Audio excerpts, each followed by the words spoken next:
8 guerres susceptibles de se déclencher d'ici 2020. On publie chaque jour de nouvelles vidéos, alors abonnez-vous à notre chaîne Devenir Intello pour ne rien rater et surtout activez la cloche de notification, c'est très important mes chers amis. Allez on y va, let's go.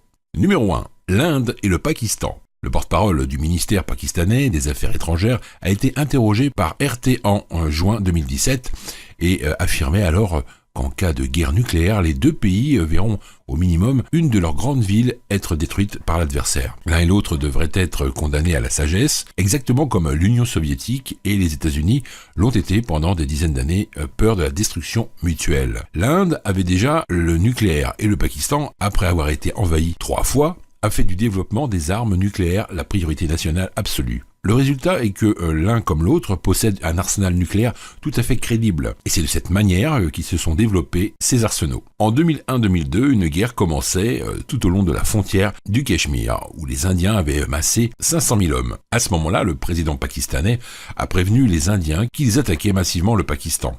Il y aurait une riposte nucléaire massive. Le Pakistan, étant fortement désavantagé au niveau de ses effectifs, n'aurait de toute façon pas d'autre choix. Avec la médiation des États-Unis, les deux pays sont progressivement revenus à un état de non-belligérance. Enfin, malgré les nombreux soldats des deux parties qui meurent chaque année à cause de l'un ou de l'autre, eh bien cet équilibre de non-belligérance est malheureusement précaire. Numéro 2. L'Égypte et l'Éthiopie. La guerre de l'eau entre le Caire et Addis Abeba vient de rebondir de nouveau. L'Éthiopie a commencé à détourner le cours du Nil bleu pour remplir le barrage.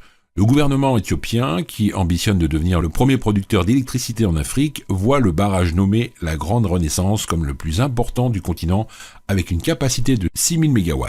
Il devrait entrer en fonction en juin 2018, si tout va bien. Car ce projet pharaonique ne fait pas l'unanimité dans la région.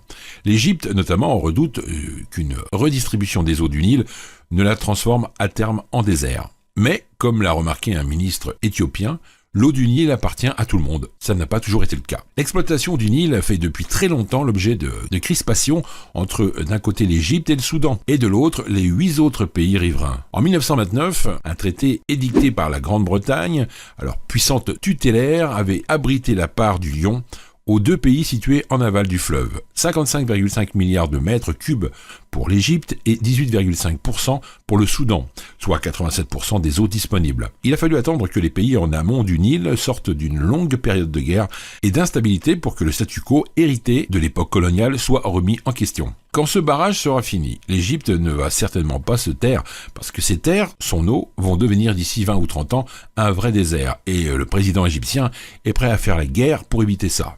Numéro 3. La Russie et la Chine. D'un côté, la Chine, avec un territoire de 9,6 millions de kilomètres carrés, une population surabondante de 1,3 milliard de personnes, une densité de population de 137 habitants au kilomètre carré. De l'autre, la Russie et son territoire aux dimensions inégalées. 17 millions de kilomètres carrés, une relativement maigre population constituée de 145 millions de personnes, une densité de population extrêmement faible de seulement 8 habitants au kilomètre carré, sachant que les 3/4 des Russes vivent à l'ouest de l'Oural, soit sur un quart de leur immense territoire. La Sibérie est plus que jamais une immensité vide d'hommes, mais riche de ressources naturelles de toutes sortes, entre les deux, une frontière terrestre de 4250 km. La tentation est vive pour les Chinois d'un jour d'aller coloniser, que ce soit pacifiquement ou par un processus d'immigration progressive, par capillarité ou bien de manière plus violente. Ce gigantesque espace s'étalant insolemment sous leurs fenêtres. Les dirigeants russes ont bien conscience de la situation et appréhendent bien sûr le jour où les masses d'innombrables Chinois se déverseront sur le sol russe. La Chine encourage les citoyens russes à demander la nationalité chinoise et leur offre même de l'argent. Tout ça pour récupérer la Sibérie, qui est considérée par la Chine comme une partie de leur territoire. Et cela a créé de vives tensions entre la Chine et la Russie. Tous les deux tiennent ce territoire et sont prêts à entrer en guerre pour se l'approprier définitivement. Numéro 4. Les États-Unis et la Corée du Nord. Les provocations de la Corée du Nord à l'encontre des États-Unis, après les tirs de missiles, pourraient-elles construire Washington à envisager des frappes contre le régime de Pyongyang ? Donald Trump a prévenu à plusieurs reprises, depuis le début de la crise, que l'option militaire était sur la table. N'oublions pas que le président des États-Unis est le commandement en chef des armées et peut lancer une attaque à peu près n'importe quand. On peut le faire sur des armes dites conventionnelles, mais également en matière nucléaire. Il lui faut 4 minutes pour activer l'arme nucléaire et de la lancer n'importe où. Ça serait très compliqué de contrôler le président s'il décidait de lancer une action contre la Corée du Nord. Une telle décision aurait un impact catastrophique, autant sur le plan humain, économique et politique des deux pays, et qui, bien sûr, impacterait également les pays limitrophes de la Corée du Nord. Alors si ces frappes devaient avoir lieu, elles entraîneraient une riposte certaine de la part de la Corée du Nord et la première menace pèserait sur Séoul, qui pourrait être touchée par les missiles en direction des bases militaires situées sur son territoire, tout comme pourrait l'être le Japon, ce qui mettrait la région en véritable champ de ruines. Numéro 5. Nous avons l'Algérie et le Maroc. Depuis 1975, le Maroc et l'Algérie, les deux rivaux du Maghreb, se querellent autour du Sahara occidental. Face à la puissance algérienne, le Maroc cherche à séduire ses partenaires africains. C'est un conflit gelé en plein cœur du Maghreb. Le Conseil de sécurité des Nations Unies a prolongé, comme il se fait chaque année, le mandat de la MINURSO, la force de l'ONU ou Sahara occidental. Adoptée à l'unanimité, la résolution invite les deux camps à s'engager dans une phase de négociation plus intensive et plus substantielle.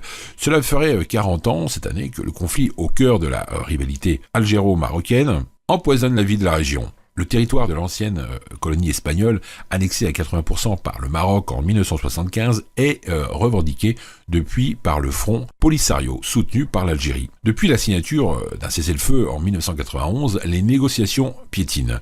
Rabat propose un plan d'autonomie rejeté par le Front Polisario qui exige un référendum d'autodétermination avec le soutien d'Alger. Côté marocain, ils ne sont pas prêts de lâcher et de céder à la pression émise par l'Algérie et ses alliés. L'intégralité territoriale du Maroc n'est pas négociable, selon Mohamed VI, le roi du Maroc. Toutes ces tensions peuvent créer un déchaînement de violence et de haine, parce que les deux pays ont tous deux placé des dizaines de milliers de soldats aux frontières et sont toujours en état d'alerte. Numéro 6. Guerre civile du Venezuela. Les rues de Caracas sont sans loi. Les articles de base sont impossibles à acheter. L'inflation dépasse les 500%. Et pourrait atteindre 1600%. Il y a des manifestations de la violence, de la corruption rampante, de la brutalité policière et un gouvernement paranoïaque qui refuse de lire les écritures sur les murs. Le résultat final potentiel de cette anarchie va certainement être une guerre civile. Maduro, ne voulant pas se retirer, les habitants affamés du Venezuela pourraient bien prendre les armes un jour ou l'autre. Les défections massives de la police et de l'armée sont impossibles. Les gouvernements de droite voisins peuvent s'en tirer à leur devoir, tout comme les groupes de gauche tels que l'ENL colombienne. Un tel mélange toxique pourrait rapidement se transformer en un chaos total. Numéro 7. La Russie et l'OTAN. L'enclave russe de Kaliningrad est l'un des points les plus chauds de la planète. Insérée entre la Pologne et la Lituanie, elle cristallise des tensions croissantes entre l'OTAN et la Russie, faisant craindre l'éclatement d'un conflit mondial sur les rives de la mer Baltique. La Lituanie, la Lettonie et l'Estonie tremblent à l'idée d'un envahissement à partir de l'Est, et davantage encore depuis que le président russe Vladimir Poutine a annexé la Crimée, arrachée à l'Ukraine au printemps 2014. L'enclave de Kaliningrad, un oblast russe de près de 15 000 km², pourrait être le point de départ d'une offensive militaire qui isolerait les pays baltes. Jamais, depuis la fin de la guerre froide, les tensions n'ont été aussi vives entre Moscou et l'OTAN. Mobilisation des troupes, déploiement de missiles, exercices de défense, les deux camps se remilitarisent de part et d'autre d'une possible ligne de front de la mer Baltique à la mer Caspienne autour de la stratégie ultra-militarisée Kaliningrad.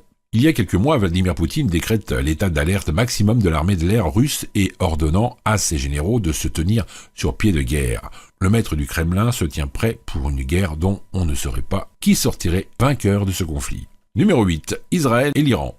Israël et l'Iran, ces deux ennemis jurés, s'engagent désormais sur une voie qui les mène tout droit à la confrontation. Sans qu'il y ait aucun lien diplomatique de la part et d'autre, les deux pays ne cessent d'échanger invectives et menaces, et l'impression générale est qu'ils finiront un jour par s'affronter. Leurs intérêts divergents en Syrie ne sont en réalité qu'un prétexte. Certes, l'Iran sait qu'Israël est en possession d'une bombe atomique, ce qui ne rend pas facile des frappes contre lui, mais un événement s'est produit le 18 juin qui a prouvé à quel point les Iraniens sont sérieux quand ils se mettent à menacer. Depuis la fin de la guerre Irak-Iran en 88, aucune frappe militaire iranienne hors des frontières nationales n'avait été recensée. Le dimanche 18 juin, l'Iran a donc effectué sa première attaque balistique extraterritoriale depuis 30 ans. 6 missiles balistiques de moyenne portée ont été tirés sur le sol syrien. Depuis la victoire de la révolution iranienne, l'Iran a rompu ses relations avec Israël et refuse de le reconnaître. En 86, il est très clairement annoncé qu'il s'opposerait à tout accord ou résolution reconnaissant Israël. Voilà, c'est tout pour moi, mes amis, aujourd'hui. Partagez la vidéo avec vos amis sur Facebook, Twitter et les autres réseaux sociaux. Pour moi, je vous retrouve dans la prochaine vidéo qui s'affiche tout de suite à l'écran. Allez, à tout de suite ou à bientôt. Ciao.